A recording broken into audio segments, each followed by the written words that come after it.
ನಮಸ್ಕಾರ ಸ್ನೇಹಿತರೆ, ನಮ್ಮ ಹುಡುಗ ಇದು ಮಿನಿ ಗೀಸರ್ ಕೆಟ್ಟೋಗಿದೆ ಗುರು, ರೆಡಿ ಮಾಡೋ ಅಂತ ತಂದ್ಕೊಟ್ಟ.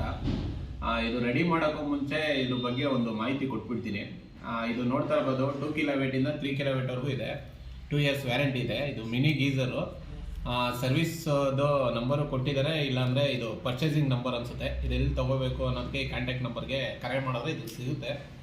ಅದ್ರ ಜೊತೆಗೆ ಮೇನ್ ವಿಚಾರ ಅಂದರೆ ಇದು ಇಮಿಡಿಯೇಟು ನೀರು ಕಾಯುತ್ತೆ ಮತ್ತು ಬರುತ್ತೆ. ಇದರಿಂದ ಇನ್ನೊಂದು ಏನಂದರೆ ಇದು ಸಿಕ್ಕಾಪಟ್ಟೆ ಬಿಲ್ ಜಾಸ್ತಿ ಬರುತ್ತೆ. ಯಾಕಂದರೆ ಇದು ಬೇಗ ಹೀಟ್ ಆಗೋದ್ರಿಂದ ಸಪ್ಲೈ ಜಾಸ್ತಿ ಇರುತ್ತೆ. ಮತ್ತು ಇಲ್ಲೇ ಕೊಟ್ಟಿರ್ಬೋದು, ನೀವು ನೋಡ್ತಾ ಇರ್ಬೋದು 2 kW ಇಂದ 3 kW ವರೆಗೂ ಲೋಡ್ ತಗೊಳುತ್ತೆ ಅಂತ ಕೊಟ್ಟಿದ್ದಾರೆ, ಅವರೇ ಮೆನ್ಷನ್ ಮಾಡಿದ್ದಾರೆ. ಅದ್ರ ಜೊತೆ ಇದನ್ನು ಓಪನ್ ಮಾಡಿ ನೋಡ್ತಾ ಇರ್ಬೋದು ಇಲ್ಲಿ. ಇಲ್ಲಿ ಹೆಚ್ಚು ಕಡಿಮೆ ಒಂದು 2.5 ವೈರ್ ಹಾಕಿದ್ದಾರೆ, 3 ಕೋರು. ಥರ್ಮಾಸ್ಟಾಟ್ ಇದೆ. ಇದು ಥರ್ಮಾಸ್ಟಾಟಿಂದ ಹೀಟಾಗಿ ಮೆಲ್ಟಾಗಿ ಸುಟ್ಟೋಗ್ಬಿಟ್ಟಿದೆ. ಅದ್ರ ಜೊತೆ ಈ ಥರದೊಂದು ಕಾಯಿಲ್ ಕೊಟ್ಟಿದ್ದಾರೆ.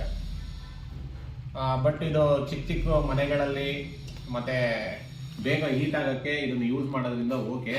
ಮತ್ತು ಇದು ಗ್ರೌಂಡು ಆಗಲ್ಲ ಅಂತಾರೆ. ಏನಂತಂದರೆ ಇದು ಫೈಬರ್ ಐಟಮ್ ಇದೆ, PVC ಫೈಬರ್ ಇದು, ಅದರಿಂದ ಇದು ಗ್ರೌಂಡ್ ಆಗಲ್ಲ. ಮತ್ತು ಇನ್ನೊಂದು ಮೇಯ್ನ್ ಅಂದರೆ ಈ ಕಾಯಿಲ್ಲು ಏನಕ್ಕೆ ಬೇಗ ಹೋಗುತ್ತಂದರೆ ಸಾಲ್ಟ್ ವಾಟ್ ಇದ್ದರೆ ಈ ಕಾಯಿಲ್ಸ್ಗಳು ಬೇಗ ಹೋಗ್ಬಿಡುತ್ತೆ. ಇದು ಆ್ಯಕ್ಚುಲಿ ಏನೂ ಆಗಿಲ್ಲ. ಇದು ಬಂದು ಕೇಬಲ್ಲು ಮೆಲ್ಟಾಗಿ ಸುಟ್ಟೋಗ್ಬಿಟ್ಟಿದೆ. ಇದನ್ನು ಕನೆಕ್ಟ್ ಮಾಡೋದ್ರೆ ತಿರ್ಗಾ ರೆಡಿ ಆಗುತ್ತೆ.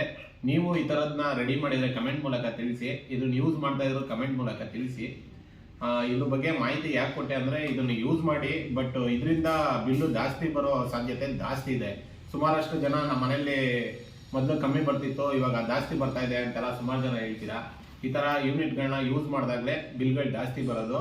ಮತ್ತು ಇದು ತುಂಬ ಲೋಡ್ ಜಾಸ್ತಿ ತೊಗೊಳುತ್ತೆ. ಇವಾಗ ಒಂದು 1 kW ತೊಗೊಂಡಿರ್ತೀರ ಲೋಡು, ನೀವು ನೋಡಿದ್ರೆ ಇಲ್ಲಿ ಕೊಟ್ಟಿದ್ದಾರೆ ಅವರೇ 2 kW ಇಂದ 3 kW ವರೆಗೂ ಲೋಡ್ ತೊಗೊಳುತ್ತೆ ಅಂತ. ಬಟ್ ಎಲ್ಲ ಥರಲ್ಲೂ ಏನಿರೋದು ಒಂದೇ ಸರಿ ಅಷ್ಟು ತೊಗೊಳೋದಲ್ಲ. ನೀವು ಯಾವ ಥರ ಯೂಸ್ ಮಾಡ್ತೀರಾ ಅದರಲ್ಲಿ ಯೂನಿಟ್ಗಳು ಓಡುತ್ತೆ. ಹಾಗಾಗಿ ಈ ವಿಡಿಯೋ ಮಾಡಿದೆ. ಈ ವಿಡಿಯೋ ಇಷ್ಟ ಆಗಿದ್ರೆ ಲೈಕ್ ಮಾಡಿ, ಶೇರ್ ಮಾಡಿ, ಕಮೆಂಟ್ ಮಾಡಿ, ಮರಿದಿರ ಫಾಲೋ ಮಾಡಿ. Jai electrical. Love you all.